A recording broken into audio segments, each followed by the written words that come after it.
Hello, welcome back to the cabin. My name is Tim Martin with Covenant Creation on YouTube.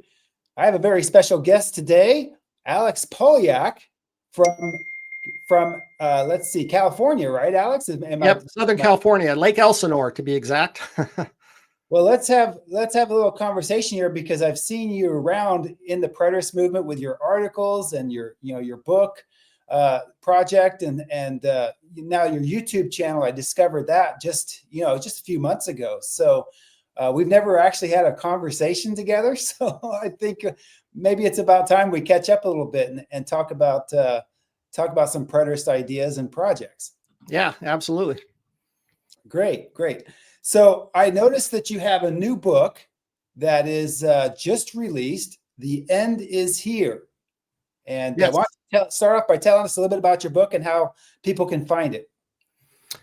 You can find it on Amazon, or you can go to my website, thebiblefulfilled.com. I have, you can get the book. I have a link to my book there. And also that's where I have a bunch of articles, and you can also view my YouTube videos. So that's kind of the place to go for my articles and YouTube videos and stuff.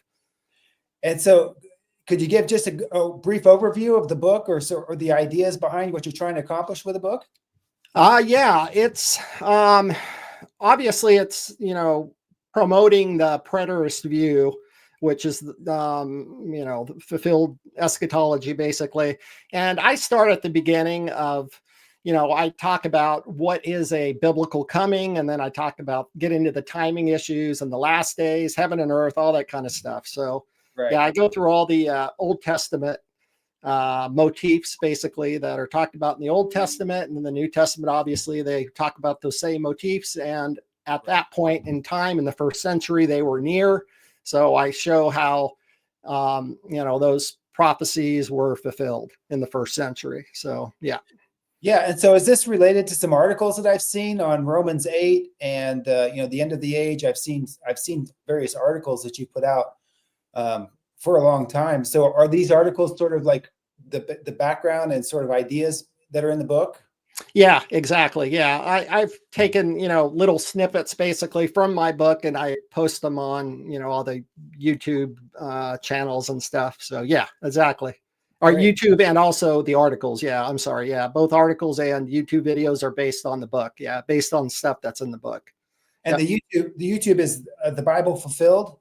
Is that the name of the channel on YouTube? Yes, the Bible Fulfilled. Exactly. Yep. So I'm a new guy on YouTube. I just sort of got my feet wet last winter, starting my Covenant Creation on YouTube channel. Tell me how long you've been doing YouTube and how you got to where you are, because I'm trying to learn, every little nook and cranny, and I'm still struggling with just the mechanics of YouTube and the strategies for growing channels and stuff. So tell me about your experience with that. Well, I don't know if I'm an expert. I've been listening to like Don Preston's YouTube channel for years and years, and I finally decided to start one myself as I was writing my book. So, yeah, I mean, I just, I heard you talking the other day that you were going, looking at YouTube videos on how to start a YouTube channel. So I did all that kind of stuff myself. So, yeah, I basically watched 3 days of YouTube videos about how to make YouTube videos. Yeah, it is a huge learning curve. I'll tell you, I have gotten frustrated so many times, right. Even just setting this thing up for you and I today. I mean, it's just, I'm not a technical guy, so it's not very easy for me to.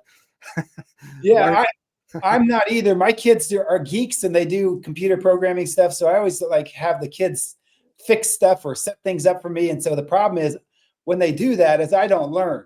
Yeah. They're the ones doing it. They just grab it, in 2 seconds, it's all fixed, exactly works right. And I have no idea how they did that. Yeah. And they've grown up with this stuff, we got to kind of learn it as older, as we're getting older, we're trying to learn this new technology, but yeah. So how long have you been doing the YouTube channel? How far back does that go? Probably a year or just under a year. Yeah, not too long. I basically just do one a week, and then, I put them out all over the place. Everywhere I'm a member of a bunch of different Facebook groups, preterist groups, and even some that are not preterist groups. And I just put them out there, and you know, I get a lot of pushback too from the non-preterist groups, obviously, but you know, I just put them out there everywhere, basically. That sounds like a good strategy, just to kind of like, you know, put the material out there for the seekers and people that are looking for answers or have questions, and then they investigate, you know, different details that you can kind of, you know, offer some good solutions for. That makes a lot of sense. So how long have you been a preterist, you know, working on this preterist stuff? As far as I've seen your articles for a long time, but how long have you been sort of active and embracing preterism, and what's your theological background? Well, I became a Christian when I was 20, and I was, you know, I was into theology and eschatology. You know, I'm 50, what am I now? 57 or 56, something like that. I don't remember. Anyway, I'm up there, but I've been a Christian since 20s, basically. And I've been a preterist for probably 8 years now. You know, I went down you know, I was a partial preterist, and then, you know, obviously I saw the consistency of full preterism. So about 8 years, basically, I've been a preterist. So Well, what about you? What about you? How long have I know you? How long have, because you've been talking like you've been a preterist for a while, huh? So yeah, I kind of grew up in dispensationalism, kind of independent Baptist. You know, Bob Jones kind of background. That's my family has multiple generations in the Bob Jones world, which is very dispensational. And they worked in missions, you know, the global missions project of, you know, getting the gospel to every language and tribe in the Bible, translated in every tongue, so that you could have, you know, the end could come, right? So Yeah. that was the whole idea by the way I was growing up. But when I got to be a teenager, we sort of got exposed to more Reformed and Presbyterian type of theology. Probably, you know, Reformed theology along the lines of like Westminster Confession of Faith and stuff. And it was a whole different thing.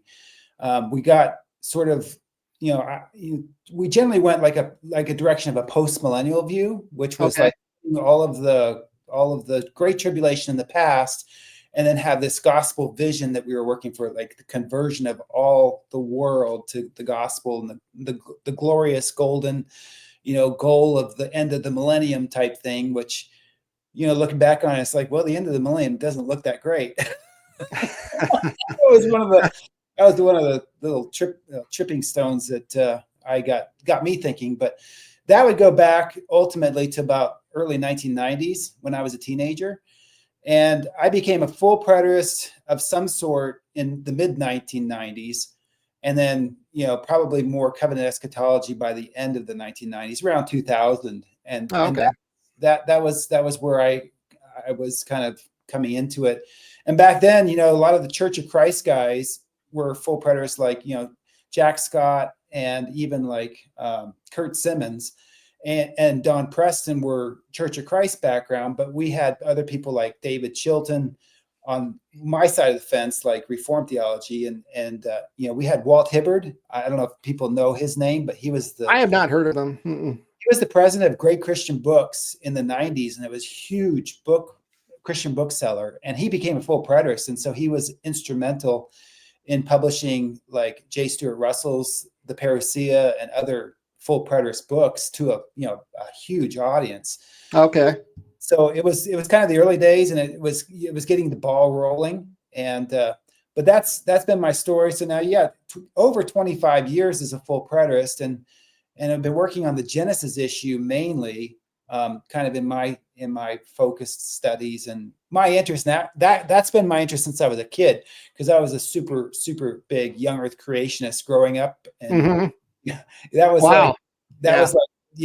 like you know, as a young teenager, and then working in certain biblical worldview camps and stuff. It was really big, you know, worldview thinking stuff, young Earth creationist stuff. So I knew it very, very well from the ground up, and that helped me. I think a lot of people don't understand what young Earth creationism is and the details. You know, as preterists, they just sort of embrace it, and then they try to add preterism on top of it. You know, because it's a traditional view, and I you know, my work has been basically to sort of blow the cover on that Yeah, and you and Jeff did a really good job. I mean, yeah, I mean, when I first, I think like Don Preston and everybody was recommending your book, and when I read it, it really opened my eyes too. I mean, I was a preterist, but I've never considered the Genesis aspect and kind of make Genesis and Revelation kind of mesh together. So that really opened my eyes to that. Well, Beyond Creation Science came out in 2007, but that was actually our third edition. It was really our first try. So I started the first edition just really on the issue of Noah's flood, global or local, and how that fits into the whole creation science paradigm.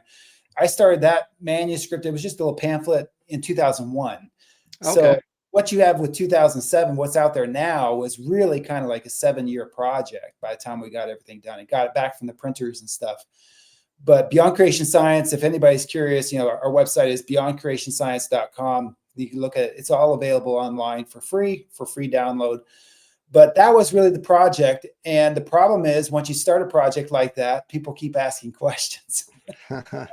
Yeah, I'm sure. More questions, and those questions lead to more questions. So Jeff Vaughn is still involved in a lot of that discovery and sort of study. But I appreciate your positive comment on the book, and I appreciate that it helps you out looking at those issues, because a lot of people are coming from typical dispensational futurist churches, very conservative.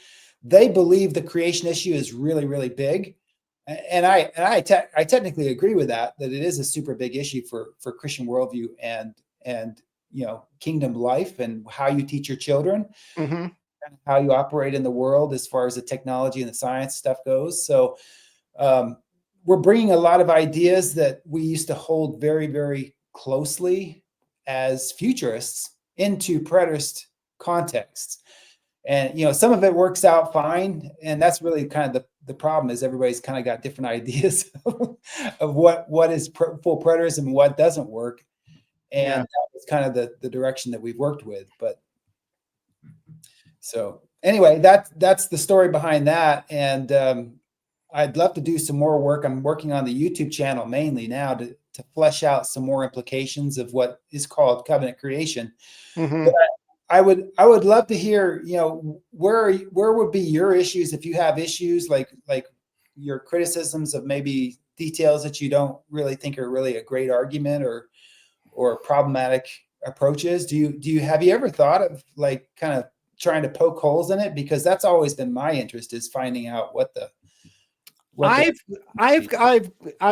gone back and forth a little bit with Jeff about heaven and earth. I look at it more like, there has been, different heaven and earth kind of a thing. And I believe there was a heaven and earth let me ask you this. Do you see heaven and earth as being a covenant, like the new heaven and earth being the new covenant and the old heaven and earth basically being the old covenant? Is that kind of how you see it, right?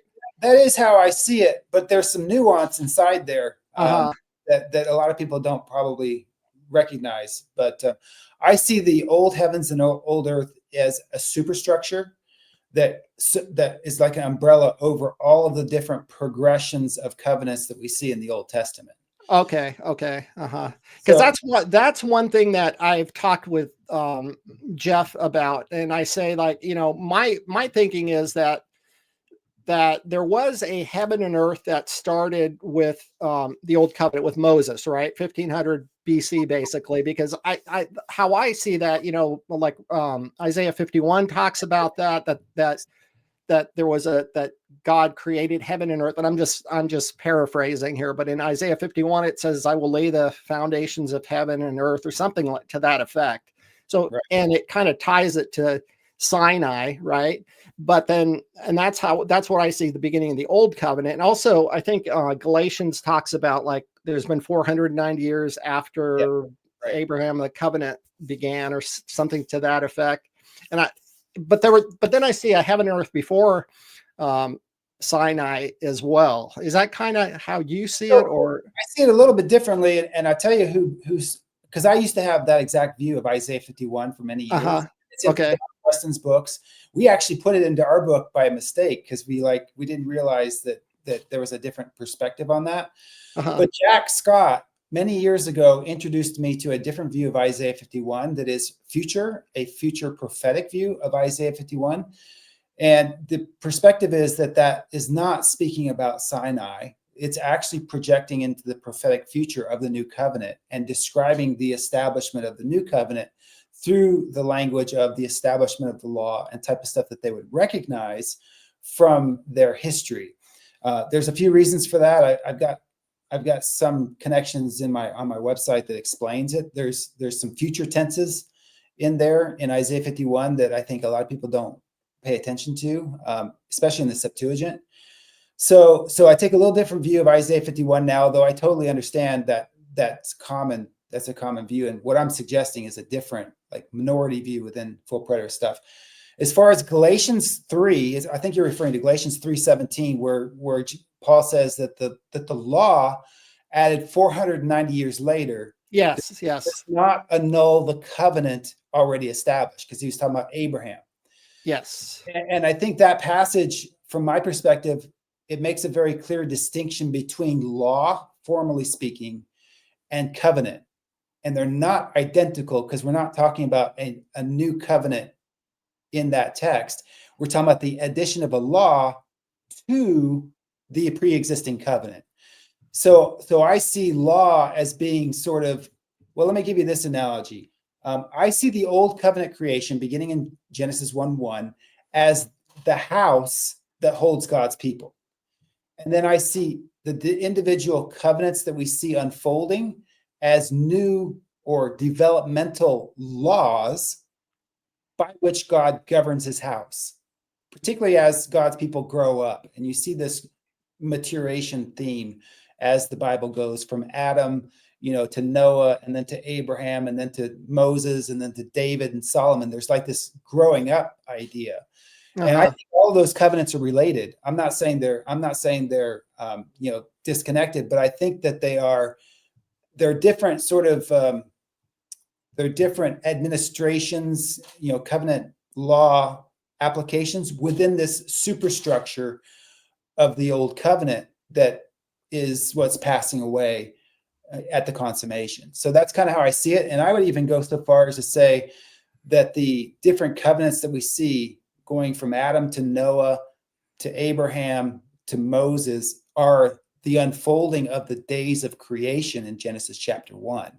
So I kind of view Genesis 1 as prophetic of this entire covenant creation that comes to its fulfillment in Sabbath, which, of course, the Sabbath is very connected to the new covenant, the unending rest, because Sabbath is presented in Genesis 2 as no evening or morning, right? So it's God's rest. It's eternal. And the new covenant Sabbath rest brings God's people, God's house, into the presence of God as the goal of all creation. So that's kind of how I see I certainly see that there's a development of covenants, and what you're saying is a progression of heavens and earths. I would basically describe that as the progress and maturation of covenants in this superstructure or umbrella of the old covenant creation. Yeah, it seems to make sense. Yeah. Now that assumes, Genesis 1 is prophetic in a sense, which of course is controversial. Some people say, no, Genesis 1 is talking about what was done in the past. But those are different conversations as far as the nature of Genesis 1. Do you see any like when God's talking about the creation of the earth? Do you think that is literally talking, or he's literally intending to mean he's literally talking about the creation of the literal heavens and the literal earth, and then it's kind of a type of the heaven and earth covenant kind of thing? Do you kind of see that, or no? I don't see material as a subject of Genesis 1 or Genesis 2 for the garden scene, although it fits in that ancient Near East context as far as the culture goes. I see it as a temple dedication text. So what's being described there is legal and sort of order out of chaos in terms of a covenant world. Yeah, I see that. Which is the basis for defining who God's people are. And if you think about it, my question on this was, how does an invisible God who is spirit adopt flesh and blood people, right? I mean, we think of birth and succession and children in biological terms because we are physical creatures. Yeah. But I look at Genesis 1 as that's the declaration, God's word declaring his people and his order by fiat. So in a sense, it's more legal and covenantal, and declaring, of course, the first covenant man would be Adam in covenant relationship with God, the Son of God, as described in Genesis 5 and also in the genealogies in Luke. So I see that creation text as really kind of like the beginning of the declaration and temple structure idea in legal terms that are not material defined. That's kind of how I view it, which is a little different way of looking at it from, you know, modern ideas of creation and ex nihilo doctrines and stuff. Yeah. But that's what the futurists do. The futurists have that idea on the eschatology side, right? They're looking for a new heavens and new earth in Revelation 21:1, or they're looking for, you know, this physical creation from Hebrews 1:10 and 10 through 12 to pass away. You're in the eternal state. So they're thinking materially in that new creation side too. And I think that's the mistake. Yeah. And my argument is really that that's really how it begins. It's a covenant creation. Yeah. Yeah. I mean, I have no, I haven't studied the issue all that much, Sure. you know, especially as much as you have, you know. So, I mean, the whole idea of, you know, learning about Genesis, I'm just learning about all the Genesis stuff myself. It's overwhelming. You know, when I first became a preterist in the 1990s, nobody was talking about those kinds of issues. The only thing that we really talked about, you know, 25, even, you know, longer than that ago, was the death of Adam. You know, that was a big topic. That was a big topic for Don Preston. That was a big topic really for Max King too, that going back into the 80s. You know, that was something that he dealt with the cross and the parousia. I think Max King did it a different way than what we're trying to present, because Max King sort of presented the creation as being Israel, right? And then starting his eschatology with Sinai or Abraham or some combination thereof. So you have a covenant creation there, and that plays large into, you know, covenant eschatology as Max King presented. So we're just basically taking Max King's idea and trying to integrate it back further into the biblical narrative and show that, well, first of all, it's not just Israel that's part of this covenant creation. There's the sea involved as well, and there's the creatures involved as well. And see, Max King never really like figured out how to do that. And I think a lot of the Israel only stuff is sort of like the effect of a mistaken approach on Max King's that wasn't wide enough. Biblical person, because Max King really had the creation in Romans 8 as being Israel. You know, that's Sinai. Well, there's no sea in Sinai. there's no Gentiles in the Sinaitic covenant. Everybody's Israel, right? That's right. That's who it is. Yeah. So to start with that, it seems to me very logical that people would sort of trip up and fall into, well, this eschatology is Israel only. Although the new covenant, though, isn't like how I kind of I could answer that in this way by saying, you know, the new covenant is, you know, was not only Jews, it was to expand to Jews and Gentiles in the new covenant. We're all Israel, but new covenant Israel, which is, you know, more than just, you know, I mean, it's the world. It's anybody who comes. That can be resolved in the Old Testament too, because there were always Gentiles coming into Israel and receiving circumcision.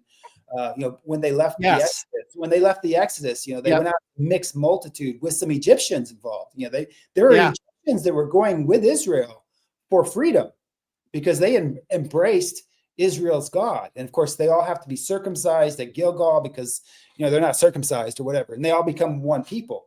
So sure, you can stop Israel only a lot of different ways. My only point is, you know, if you have an overwhelming emphasis on Abraham or Israel, then it leads you to that sort of imbalance on the eschatology side. And I see that as really one of the corrective measures that covenant creation offers, is puts it on the table that, this temple architecture is heaven, earth, and sea. That's three aspects of temple architecture. And that's the structure of Genesis 1. Heavens and earth is Genesis 1:1, and then the sea creatures are blessed as well in Genesis chapter 1. And people read right over that. But that whole idea sets the precedent for the redemption of all creation, right? With Jesus, and he's bringing in the animals, he's in the sea. He's in Matthew 13, it talks about the dragnet parable of, fishing the sea and separating the good and the bad fish and stuff. And then Revelation 20 talks about, the sea giving up its dead. Yeah. Which brings another dimension to the eschatology, because, a lot of people don't realize that, there's Gentiles that Jesus keeps talking about who are going to sit down at the table with Abraham. The queen of the south is going to sit down with Abraham, and they were offended by that. It's like, no women, no Gentiles. He even stood up and said that the men of Nineveh would repent if they had seen the signs that this generation saw. And he says it's going to be easier for them on the day of judgment. Yeah. Good for you. So an Israel only eschatology just basically ignores all of that stuff. Yeah. And even I think it's Isaiah who talks about like foreigners will offer sacrifices, and it's not literal. Isaiah 56 calls the temple the house of prayer, for God's house of prayer for all nations. Yeah. And Jesus quotes that. So the temple itself is sort of not really a symbol for just Israel anyway. That was sort of like a real key for me to see the Old Testament in that wider light, because even Abraham is taken from the nations. If you go back to the story of Tower of Babel, right? And they have the Tower of Babel judgment on God's covenant people. That's how I view it, right? The line of Seth got corrupted. Noah's line corrupts, false priests come in, and you have the judgment on Tower of Babel. That's the setting for the call of Abraham on the next chapter. So Abraham is this sort of new solution, new redemptive work of God to bring in the nations into the knowledge of Yahweh again. And we see that with Pentecost too, because Pentecost is sort of like, Jews from every nation under heaven. It's almost like Babel theme that comes into fulfillment, and they go from many different languages and many different tongues, and they're all speaking the same confession in Christ. And how does this happen? So the context there is Babel. It's not limited to Sinai or even Abraham, because it's, Melchizedek as a priest is existing before Abraham. Yeah. And even, with Jesus' old, no Jews, Gentiles, men, women, probably an allusion to the temple, where they had all the divisions in the temple. And, the new covenant is, there's no more of those types of, we're all, priests, even Gentiles are priests. Every Christian is a, priest now. And it's, that whole body of Christ forms that new temple that offers praise to God continuously, day and night, as with Revelation's presentation of the city that needs the light of the sun or the moon, because the Lamb is the light. Yes. Yeah. That's funny. People that's futurists sometimes object, like, oh, if we're in the new heaven and earth, how come there's sun? There's still a sun. Well, wasn't Jesus the light of the world, kind of a thing? It's like it's so kind of obvious that what it's referring to, but I don't know. Yeah, the biblical imagery is really, really neat, and it's creational too. So it's like you can't get away from the way it works. We all live by the sun and the power of the sun, and in common life, and it lights our days. So we see that imagery in the book of Revelation. But that's sort of how I see covenant creation. I know that a lot of people have different opinions about it, and it's been a big controversy. Unfortunately, I try to not get too carried away with those debates and stuff, but I think we've got a good paradigm. I'm just curious about, how people would be critical of it and evaluate it and try to sort of work through those kinds of things. Yeah. Well, yeah, it's a different paradigm, that's for sure. I mean, you gotta, yeah. And yeah, I mean, and you got to study it out. It's, I mean, it's not an easy, if you're coming from futurism, it's not an easy thing to grasp, Right. I mean, so I can see how people would have to, at first they would be hesitant, but Right. yeah, I mean, I think it has a lot of validity. I mean, I think so. Well, thanks. I appreciate that. And, I've got the YouTube channel. The YouTube channel is really more advanced developments from the book itself. So, I'd say watch some of the new stuff coming out. The curriculum series is really ultimate. The 2024 curriculum series there. I'm still working on that, but that represents really some of the more developed and cutting edge conclusions that I've learned from my studies. And some of the studies go back a long time. So I've been kind of keeping that to myself as the details. And that's one of the reasons why I wanted to get on YouTube. Is I had a friend, Travis Drum, he told me about doing YouTube, and he presented as the idea that YouTube could be a great medium to sort of just keep on putting out new development material, so you're not always trapped necessarily with what your past publications have been. So that's been my strategy. Yeah. I definitely want to check them out. Start watching those. Yeah. Yeah, but I have noticed YouTube is very powerful, though, as far as having an audience, growing a channel, and people finding your stuff all over the place. I mean, they may be searching for something not directly related, but they'll get your videos coming up if you get the tags right and the search function right, and it's pretty neat, pretty powerful. Yeah. I mean, it is interesting when you get like somebody from the Philippines, like, Yep. emails you, or not emails you, but makes a comment. It's kind of interesting. People from all over the world. So Right. definitely cool. Yeah. Definitely. Yeah, it blew my mind. And I first saw how many hours are watched on YouTube every day, and I don't even remember what the numbers were, but it was they put it down in how many human years that was every day. It just how many watch hours take place on a regular day in YouTube. Yeah, I mean, I'm doing it all that. Like, if I'm like working out or something, I always have a video going, just in the background, or if I'm washing or whatever I'm doing, it's just like always got something going. Yeah. So Awesome. Hey, by the way, when is your conference coming up in Montana? Let's talk about that real quick here at the end, and let people go. But we do have the 2025 Montana conference planned for July of next year. Okay. July 22nd through the 25th here in Whitehall, Montana. You can see details about this on my website, beyondcreationscience.com. So it's going to be a weekday conference, and it's going to be a vacation destination. Montana is beautiful in the summertime. We have rivers and mountains and all kinds of things like Bozeman, Montana, Butte, Montana, to go sightseeing and stuff. And we're going to have evening sessions at a wedding event center, and we're going to have days free for fellowship and sightseeing, people getting together and spending time together, or just going down to the river or up in the mountains and just enjoying God's creation, enjoying the beauty of everything. And then we'll have 4 days straight of evening sessions after a common meal, and then days free to explore July 22nd through 25th. And that's a Tuesday, Wednesday, Thursday, and Friday. Cool. So that's the plan. But I'm putting the word out about that. Thanks for mentioning it. And we'll see how it goes. We have Don Preston coming to speak. We have Jeff Vaughn, who is the co-author of Beyond Creation Science. Steve Magua from the Church at the Well in St. Louis is actually my partner in this. It's sort of his conference as well. It's the Ask the Pastor conference. So he's a co-host, but he's very, very active on YouTube and Facebook and other media. We have Zach Davis coming from Arkansas, pastor of First Baptist Church of Mark Tree, Arkansas. And then we have Rick Welch from Burroughs of Berea podcast coming as well.